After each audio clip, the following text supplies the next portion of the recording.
Meus irmãos e minhas irmãs, antes de prosseguir o catálogo dos vícios capitais que nos habitam, que existem dentro de nós, ao menos como potências, e que nos levam muitas vezes a desvio ou então a caminhar por uma estrada mortífera, seria o momento agora de tentarmos descrever o que é um vício.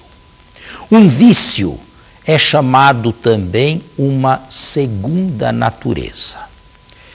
Quando alguém coloca atos repetidos numa determinada direção imoral, antiética, isto se torna segunda natureza.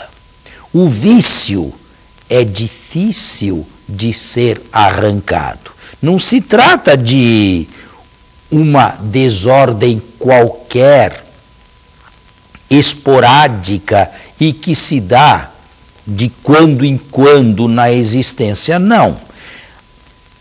O fato, o gesto, a ação começa a se tornar vício quando a pessoa se torna dependente daquilo. Quando a pessoa volta àquela ação desordenada com uma certa frequência ou cadência. Não é preciso que a frequência seja muito curta entre um ato e outro. Quem comete regularmente uma ação cada mês ou cada 2 meses está também viciado, porque não é capaz de passar mais sem cometer aquela ação.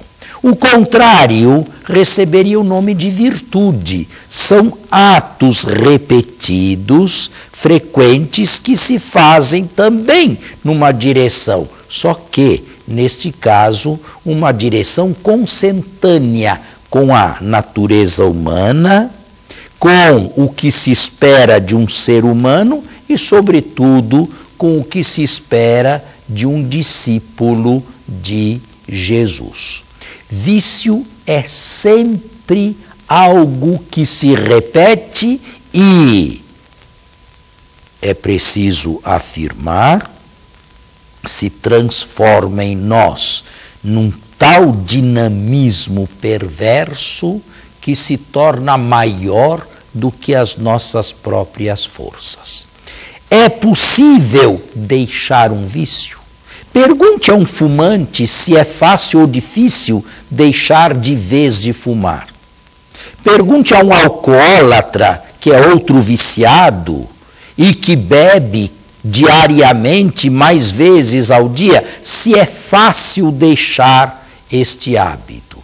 Pergunte a um drogado se é fácil eliminar de vez a droga da sua existência. Assim é o vício. Assim são os nossos vícios capitais. Assim se comporta o guloso. Assim se comporta o luxurioso. E agora, um terceiro vício, o avaro. Que é o avaro? Aquele que possui um relacionamento deformado com as coisas, mas sobretudo com o dinheiro. Que é o dinheiro? O dinheiro é a moeda que serve para a transação comercial. É a moeda que serve para eu adquirir as coisas deste mundo. O avarento, o avaro, é aquele que não se contenta com uma vida digna e modesta neste mundo. O que pretende ele? Acumular. E acumular muito além do necessário, do razoável, do racional. Acumular pelo simples gosto de acumular e ter. Eu me recordo de um escritor que descrevia a história de um avaro e seu diálogo com um sacerdote.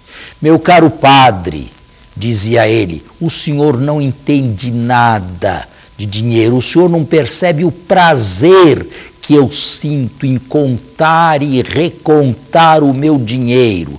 O senhor não percebe o prazer que eu sinto em ver multiplicado o meu capital. Era um prazer para aquele avarento, mas posso dizer que é uma verdadeira patologia que vai combatida, que será combatida por aquele que quiser ser discípulo de Jesus. Não podeis servir a dois senhores, não podeis servir a Deus e ao dinheiro, ou a um ou a outro. O avaro é doente. É doente porque ele não sabe o que fazer com aquele dinheiro. Ele amontoa, ele ajunta, ele multiplica, ele pensa apenas naquilo, da manhã à noite. Que o leva nesta direção? Que o leva a esta opção? Talvez a insegurança no dia de amanhã, talvez a incerteza do futuro, a incerteza das vicissitudes que podem vir, o não querer ser pesado para ninguém. Existe uma certa previdência que todos nós devemos ter. Não devemos ser como as cigarras que cantam o dia inteiro sem se lembrar do dia de amanhã, mas como as formigas, que são insetos inofensivos, simples, humildes e instrutores. Podemos e devemos pensar no nosso futuro, mas não a ponto de perdermos o sono. Não a ponto de não encontrarmos outros valores na existência. Não a ponto de acumular por acumular. Pessoas que perderam completamente a noção do necessário e do útil. Multiplicam condomínios, multiplicam fazendas, juntam apartamentos a apartamentos, possuem verdadeiras frotas de automóveis e são insaciáveis. A bola de sabão cresce cada vez mais, até o dia em que aquilo explode. O avarento se vai, apesar de tudo que acumulou, e, ironia, deixa o fruto dos seus esforços desnecessários a pessoas que não mereciam, a pessoas que vão fazer mau uso daquilo, a pessoas que não trabalharam minimamente para conseguir 1/100º de tudo aquilo. E, para completar, pessoas insensatas, sem juízo, a multiplicar ou a repetir o gesto daquele que se foi. Quem quiser ser avarento e rico para este mundo é inimigo de Deus. E na avareza, diz a Sagrada Escritura, no amor desordenado ao dinheiro, estão as raízes de todos os males. Hoje, nós temos necessidade de falar deste vício também em âmbito de sociedade. Existe uma sociedade capitalista, existe uma sociedade de consumo que brilha àqueles que são favoráveis ao vício da avareza. Existe toda uma montagem. O mundo privilegia os que têm. O mundo privilegia os que possuem dinheiro.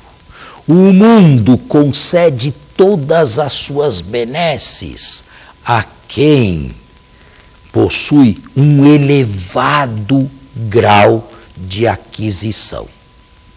Essas pessoas não agregam absolutamente nada ao próprio ser. Olhando-as intimamente, são pessoas pobres, são pessoas carentes, mas o mundo não privilegia tanto aqueles que são quanto aqueles que têm.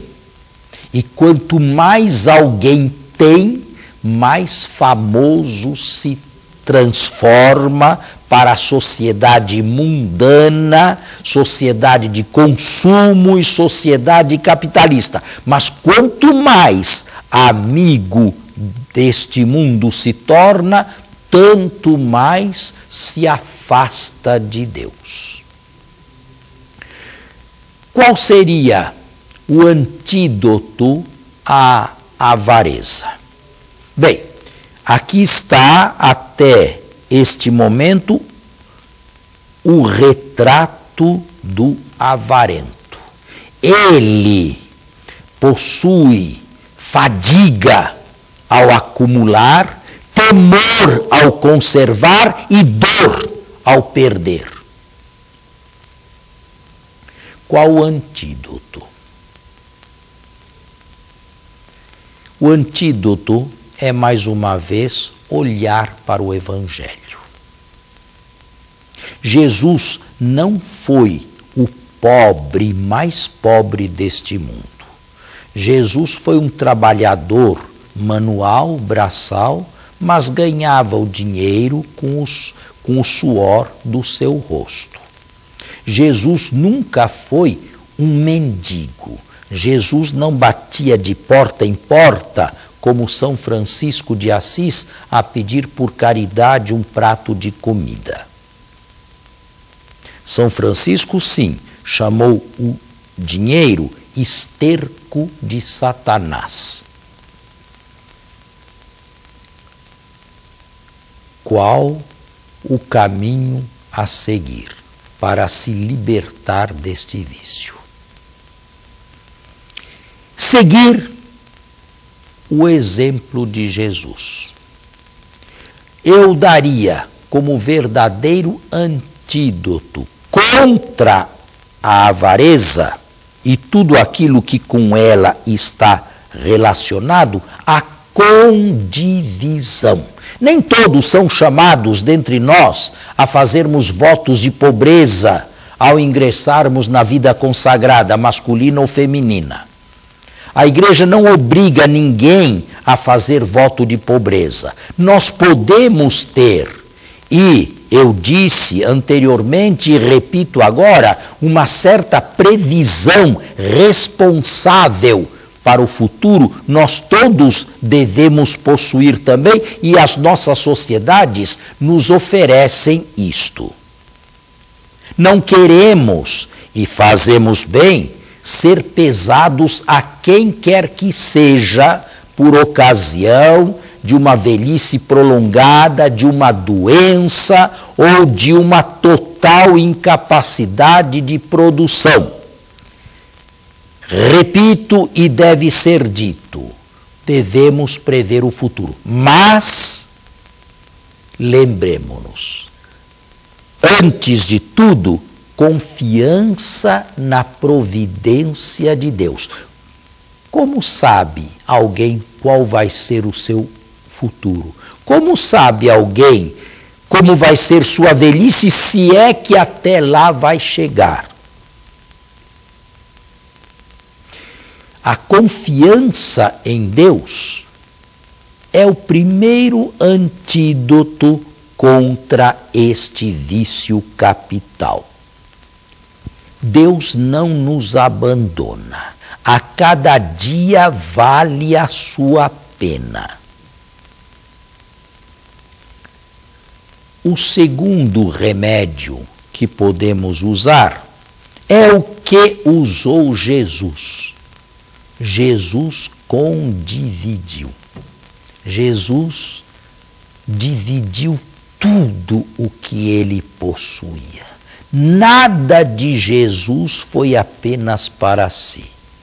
Ele nos concedeu a sua divindade, ele condivide a sua eternidade com cada um de nós e com a igreja toda inteira.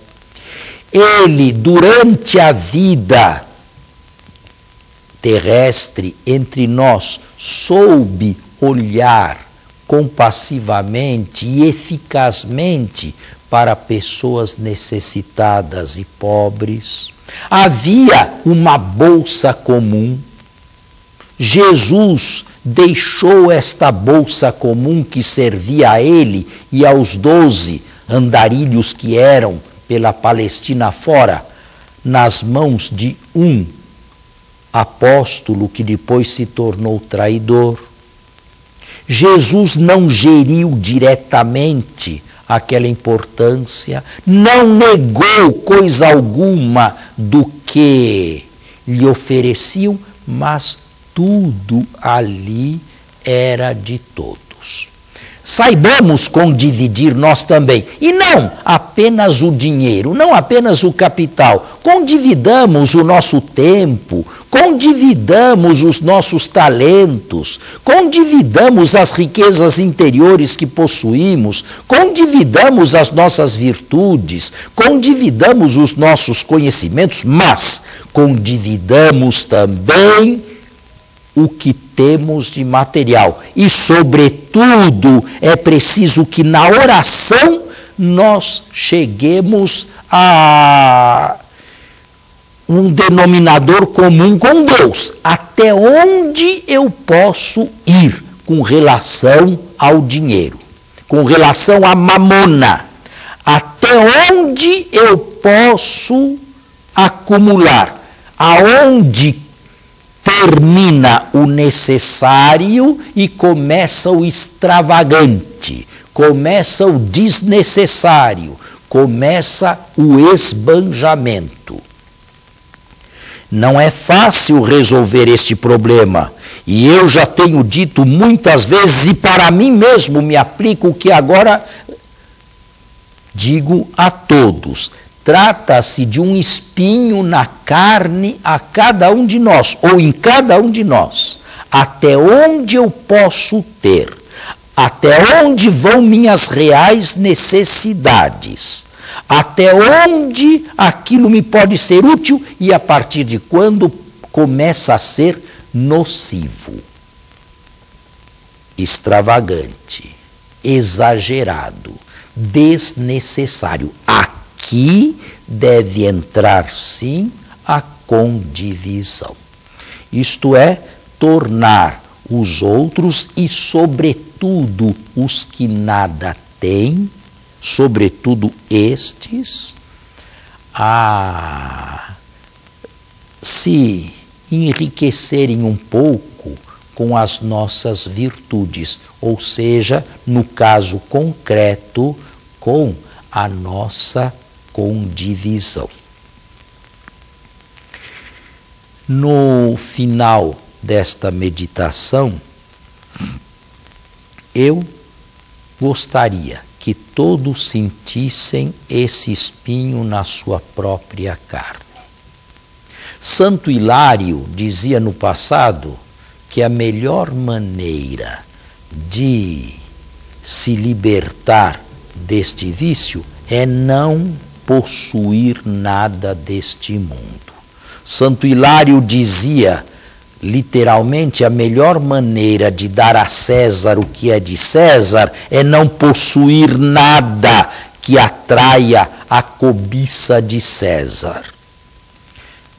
Eu Também disse aqui que nem todos são chamados a um despojamento total dos bens materiais, como acontece na vida consagrada.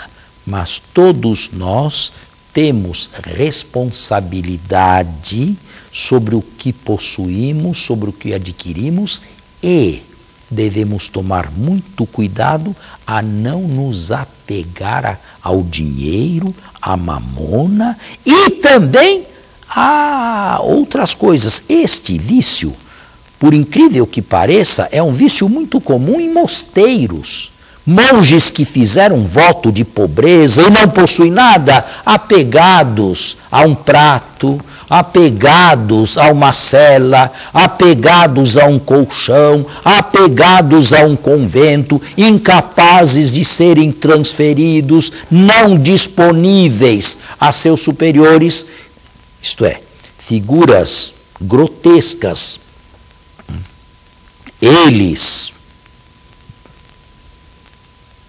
de certa maneira, rejeitaram o camelo e agora se engasgam com as moscas. Mas isto também acontece com cada um de nós. Ainda que não sejamos muito ricos, ainda que não tenhamos muito, ninguém diga que este vício não o habita, não exista lá dentro, porque é preciso repetir a mais não poder. Nós podemos ser apegados até ao pouco e ao insignificante que nós possuímos. Um dia, é claro, conscientes ou inconscientes, sabendo ou não, convencidos ou não, aceitando ou não, deixaremos tudo.